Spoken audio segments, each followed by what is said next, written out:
to go.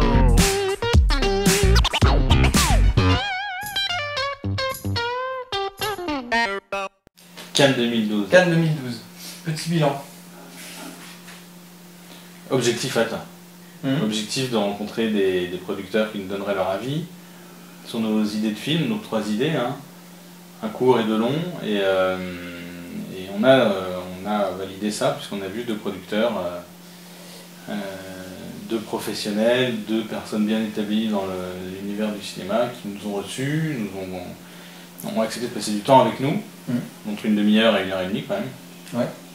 et avec qui on a pu exposer nos idées. Ce qui est intéressant, c'est de voir qu'il y en a un qui nous dit faut tourner aux États-Unis, c'est là qu'il y a le marché, qu'il y a le public, qu'il y a les moyens, qu'il y a les acteurs. Il ne faut pas viser petit avec la France qui restreindrait considérablement le projet. Et l'autre qui nous dit il ne faut surtout pas tourner aux États-Unis, c'est la galère pour tourner, il y a les syndicats, c'est un pays en plein déclin. Il y a des tonnes de pays dans le monde où on peut tourner à moindre frais et de façon beaucoup plus cool.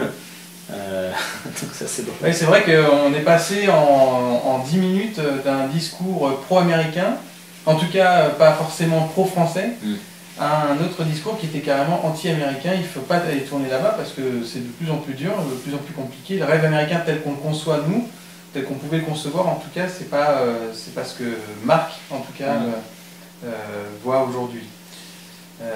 Mais je pense que les deux ont raison.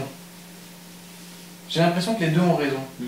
C'est-à-dire qu'on ne se contente pas de faire un produit franco-français, et en même temps, on ne mise pas tout sur les États-Unis, parce qu'il n'y a pas que les États-Unis dans le cinéma, il y a d'autres pays qui existent et qui ont un potentiel, en tout cas cinématographique, comme la Belgique, justement. Ouais,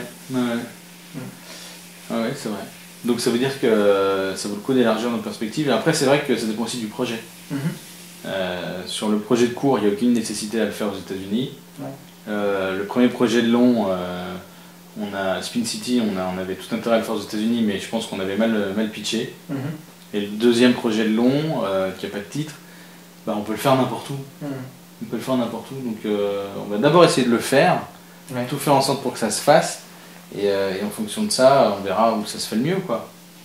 Mais donc, chers téléspectateurs, aujourd'hui, ce qui est sûr, c'est qu'on rebosse avec beaucoup plus, avec un entrain renouvelé et un enthousiasme encore plus frais, puisque au moins le court a été bien accueilli et le pitch du long a été super bien accueilli aussi, même si du coup on change de projet. Oui, voilà. Il y a un des 2 longs en fait qui n'intéressait absolument pas Marc. Non. Voilà. Mais il avait au moins le mérite d'être très franc avec nous, et au moins voilà, on n'a pas essayé de se battre en tout cas avec ce long, parce que du coup juste avant ce rendez-vous où à la base on avait un court et un long, juste avant ce rendez-vous, Bertrand a eu l'idée d'un autre pitch, et c'est ce pitch là, quand Bertrand me l'avait raconté, je sentais qu'il y avait un potentiel qui était très fort. On en parle avec Marc. Il a même ressenti. Voilà, et Marc avait vraiment envie, en tout cas, qu'on avance plus sur celui-ci. C'était très intéressant. Donc restez connectés.